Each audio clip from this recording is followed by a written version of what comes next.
बातमी आपल्या हक्काची। ठाणे जिल्ह्यातील व आपल्या परिसरातील सर्व ताज्या घडामोडी पाहण्यासाठी शहापूर नववाहिनी न्यूज चॅनेलला सबस्क्राइब करा, लाईक करा आणि शेअर करा। मुख्य संपादक निलेश विशे। पडगा ते शहापूर हा माझ्या अंदाजे अंतर 18 ते 20 किलोमीटरचा आहे आणि हा अंतर मला पार करताना साधारण 3-3.5 तास लागले।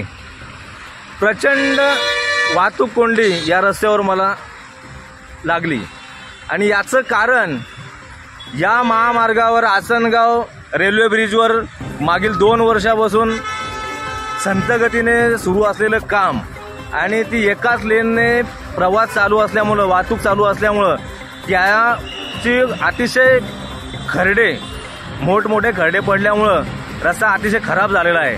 आणि वासिन अंडरपास या ठिकाणी सुद्धा संथ गतीने अंडरपासचं काम चालू आहे आणि त्या ठिकाणी सुद्धा प्रचंड मोठ्या प्रमाणात खरडे असल्यामुळे वाहतूक कोंडी खूप मोठ्या प्रमाणात झालेली आहे।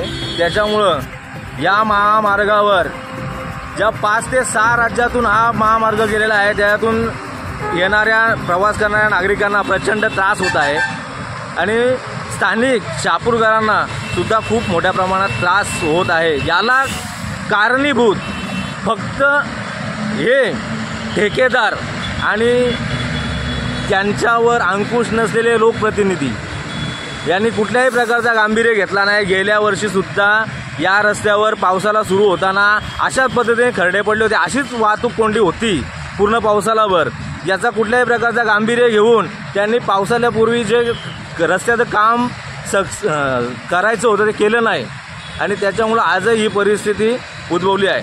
मागील 3 दिवसापासून अशा पद्धतीने ही वाहतूक कोंडी आहे आणि स्थानिक पोलीस प्रशासनाला सुद्धा खूप मोठ्या प्रमाणामध्ये त्रास होत आहे। आज त्यांनी कोणी याच्यावर लक्ष न दिल्यामुळं, म्हणजे टोल कंपनीने आणि त्यांची जबाबदारी आहे, परंतु त्याही कुठल्याही प्रकारचा लक्ष दिला नाही, लोकप्रतिनिधींनी याच्यावर काही लक्ष दिला नाही। म्हणून आज शहापूर पोलिसांना स्वतःहून पुढाकार घेऊन या रस्त्यावर खडी माती भरून आणि खरडे बुजवावे लागले आणि त्याच्यामुळं आज ही थोडी फार प्रमाणे संथ गतीने वाहतूक सुरू आहे।